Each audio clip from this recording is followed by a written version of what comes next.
LLB ಆಯ್ತು, ಮುಂದೇನು? LLB ಅಂದ್ರೆ ಕೋರ್ಟು ಕಚೇರಿ ಅಷ್ಟೇನಾ? LLB ಆದ್ಮೇಲೆ ಏನೆಲ್ಲ ಮಾಡಬಹುದು? ಇಂತಹ ಪ್ರಶ್ನೆಗಳು ನಿಮ್ಮನ್ನ ಕಾಡ್ತಾ ಇರಬಹುದು. ಬನ್ನಿ ಸ್ನೇಹಿತರೆ, ಕಾನೂನು ಪದವಿ ಪಡೆದ ನಂತರ ಭಾರತದಲ್ಲಿ ಯಾವ ಯಾವ ರೀತಿಯ ವೃತ್ತಿ ಮಾರ್ಗಗಳಿವೆ ಅಂತ ತಿಳಿಯೋಣ. ನಾವು ಇವತ್ತು LLB ನಂತರದ ಕೆಲವು ಪ್ರಮುಖ ಕರಿಯರ್ ಆಪ್ಷನ್ಗಳನ್ನ ತಿಳಿಯೋಣ.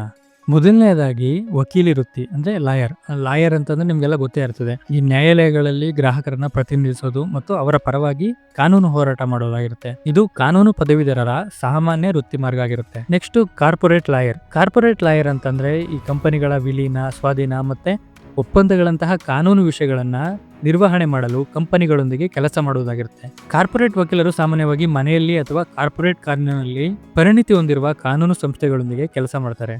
ನಂತರ ಸಿವಿಲ್ ಲಿಟಿಗೇಷನ್ ಲಾಯರ್ ಅಂತಂದ್ರೆ ಅಪರಾಧೇತರ ಪ್ರಕರಣಗಳ ಮೇಲೆ ಕೇಂದ್ರೀಕರಿಸಿ ಆಸ್ತಿ ಒಪ್ಪಂದಗಳು, ಕುಟುಂಬ ಕಾನೂನು ಮತ್ತು ಇನ್ನಿತರ ವಿವಾದಗಳಲ್ಲಿ ಗ್ರಾಹಕರನ್ನ ಪ್ರತಿನಿಧಿಸುವುದಾಗಿರುತ್ತೆ. ನೆಕ್ಸ್ಟ್ ಕ್ರಿಮಿನಲ್ ಲಾಯರ್ ಅಂತಂದ್ರೆ ನಿಮ್ಗಾಗ್ಲೇ ಗೊತ್ತಿರುತ್ತೆ. ಈ ಕ್ರಿಮಿನಲ್ ಕಾನೂನಿನಲ್ಲಿ ಪರಿಣಿತಿ ಪಡೆದು ಅಪರಾಧ ಪ್ರಕರಣಗಳಲ್ಲಿ ಆರೋಪಿಗಳನ್ನ ರಕ್ಷಿಸುವುದು ಅಥವಾ ಪ್ರಾಸಿಕ್ಯೂಟ್ ಮಾಡುವುದು ಇವರ ಕೆಲಸ ಆಗಿರುತ್ತೆ. ನಂತರ ನ್ಯಾಯಾಂಗ ಸೇವೆಗಳು. LLB ಮುಗಿದ ನಂತರ ಜುಡಿಷಿಯಲ್ ಸರ್ವಿಸ್ ಎಕ್ಸಾಮಿನೇಷನ್ ನಲ್ಲಿ ನೀವು ಪಾಸ್ ಆಗಿ ನ್ಯಾಯಾಧೀಶರಾಗಿ ಅಥವಾ ಮ್ಯಾಜಿಸ್ಟ್ರೇಟ್ ಆಗಿ ಸೇವೆ ಕೂಡ ಸಲ್ಲಿಸಬಹುದು. ಕಾನೂನು ಸಲಹೆಗಾರ ಅಂದ್ರೆ ಲೀಗಲ್ ಅಡ್ವೈಸರ್. ಈ ಲೀಗಲ್ ಅಡ್ವೈಸರ್ ಏನ್ ಮಾಡ್ತಾರೆ ಅಂದ್ರೆ ಕಂಪನಿಗಳಿಗೆ ಅಥವಾ ಕೆಲವು ಸಂಸ್ಥೆಗಳಿಗೆ ಕಾನೂನು ಸಲಹೆ ನೀಡ್ತಾರೆ. ಅಂದ್ರೆ ಈ ಸಂಸ್ಥೆಗಳು ಕಾನೂನು ಮತ್ತು ನಿಯಮಗಳನ್ನ ಪಾಲಿಸ್ತಿದೆಯಾ ಇಲ್ಲ ಅಂತ ಖಚಿತಪಡಿಸಿಕೊಳ್ಳೋದು ಇವರ ಕೆಲಸ ಆಗಿರುತ್ತೆ. ಸಾಮಾನ್ಯವಾಗಿ ಕಾನೂನು ಸಲಹೆಗಾರರು ಕಾರ್ಪೊರೇಟ್, ಸರ್ಕಾರ ಮತ್ತು ಬಾಹ್ಯೋದ್ಯಮ ಸೇರಿದಂತೆ ವಿವಿಧ ಕ್ಷೇತ್ರಗಳಲ್ಲಿ ಕೆಲಸ ಮಾಡ್ತಾರೆ.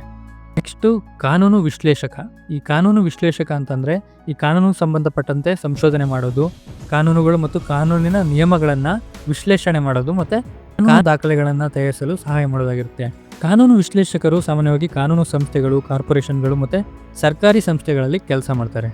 ನೆಕ್ಸ್ಟ್ ಕಾನೂನು ಪತ್ರಕರ್ತ. LLB ಮುಗಿದ ನಂತರ ಕಾನೂನು ಪತ್ರಕರ್ತರ ಕೂಡ ಸೇವೆ ಸಲ್ಲಿಸಬಹುದು. ಇವ್ರ ಕೆಲಸ ಏನಂತಂದ್ರೆ ಕಾನೂನು ಸುದ್ದಿಗಳನ್ನ ವರದಿ ಮಾಡೋದು, ಕಾನೂನು ಸಂಬಂಧಿಸಿದಂತೆ ಲೇಖನಗಳನ್ನ ಬರೆಯೋದು ಮತ್ತು ಕಾನೂನು ಸಮಸ್ಯೆಗಳಿಗೆ ಪರಿಹಾರ ನೀಡುವುದಾಗಿರುತ್ತೆ. ನೆಕ್ಸ್ಟ್ ಲೀಗಲ್ ಪ್ರೊಸೆಸ್ ಔಟ್ಸೋರ್ಸಿಂಗ್ ಅಂತಂದ್ರೆ ಬೇರೆ ಬೇರೆ ಕಂಪನಿಗಳಿಗೆ ಕಾನೂನು ಸೇವೆಗಳನ್ನ ಒದಗಿಸುವ ಸಂಸ್ಥೆಗಳಲ್ಲಿ ಕೆಲಸ ಮಾಡೋದು.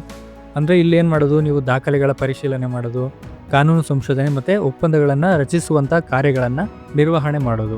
ನೆಕ್ಸ್ಟ್ ಅಕಾಡೆಮಿಯಾ ಅಂತಂದ್ರೆ ಈ ವಿಶ್ವವಿದ್ಯಾಲಯಗಳು ಮತ್ತು ಕಾಲೇಜುಗಳಲ್ಲಿ ಕಾನೂನನ್ನ ಬೋಧಿಸುವುದು. ಅಂದ್ರೆ ನೀವು ಟೀಚರ್ ಆಗಿ ಕೆಲಸ ಮಾಡೋದು ಅಥವಾ ಸಂಶೋಧನೆ ಮಾಡೋದು ಮತ್ತು ಶೈಕ್ಷಣಿಕ ಲೇಖನಗಳನ್ನ ಪ್ರಕಟಿಸೋದು. ಈ ವೃತ್ತಿ ಮಾರ್ಗವು ಶಿಕ್ಷಣ ಮತ್ತು ಸಂಶೋಧನೆಯಲ್ಲಿ ಆಸಕ್ತಿ ಹೊಂದಿರೋರಿಗೆ ಸೂಕ್ತ.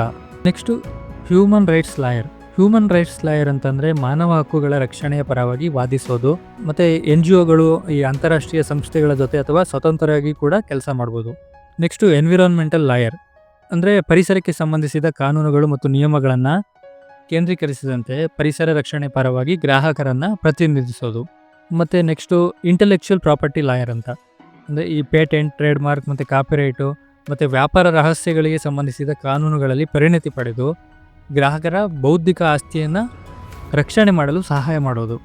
Next labour and employment lawyer ಅಂತ ಅಂದ್ರೆ ಔದ್ಯೋಗಿಕ ಕಾನೂನುಗಳು, ಕಾರ್ಯಸ್ಥಳದ ವಿವಾದಗಳು ಮತ್ತೆ ಕಾರ್ಮಿಕರ ಹಕ್ಕುಗಳಿಗೆ ಸಂಬಂಧಿಸಿದ ಪ್ರಕರಣಗಳನ್ನ ನಿರ್ವಹಣೆ ಮಾಡೋದು. ನೆಕ್ಸ್ಟ್ ಸೈಬರ್ ಲಾಯರ್ ಅಂತಂದ್ರೆ ಈ ಇಂಟರ್ನೆಟ್, ಸೈಬರ್ ಸುರಕ್ಷತೆ ಮತ್ತೆ ಡಿಜಿಟಲ್ ವ್ಯವಹಾರಗಳಿಗೆ ಸಂಬಂಧಿಸಿದ ಕಾನೂನು ಸಮಸ್ಯೆಗಳನ್ನ ಬಗೆಹರಿಸೋದು ಅಥವಾ ನಿರ್ವಹಣೆ ಮಾಡೋದು. ಸ್ನೇಹಿತರೆ, ಇವು ಕಾನೂನು ಪದವಿ ಪಡೆದ ನಂತರ ಕೆಲವು ಪ್ರಮುಖ ಕರಿಯರ್ ಆಪ್ಷನ್ಗಳಾಗಿರ್ತವೆ. ಸ್ನೇಹಿತರೆ, ಈ ವೃತ್ತಿ ಮಾರ್ಗಗಳಲ್ಲಿ ಪ್ರತಿಯೊಂದಕ್ಕೂ ನಿರ್ದಿಷ್ಟ ಕೌಶಲ್ಯಗಳ ಅಗತ್ಯವಿರುತ್ತೆ ಮತ್ತೆ ವಕೀಲರಾಗಿ ವಿಭಿನ್ನ ರೀತಿಯ ಬೆಳವಣಿಗೆ ಮತ್ತು ಪರಿಣಿತಿಗೆ ಅವಕಾಶಗಳನ್ನ ಇದು ನೀಡುತ್ತೆ. ಸ್ನೇಹಿತರೆ, ಈ ವಿಡಿಯೋ ಇಷ್ಟ ಆಗಿದ್ದರೆ ಲೈಕ್ ಮಾಡಿ ಮತ್ತೆ ವಕೀಲ ಯೂಟ್ಯೂಬ್ ಚಾನಲ್ನ ಸಬ್ಸ್ಕ್ರೈಬ್ ಆಗಿ. ಧನ್ಯವಾದಗಳು.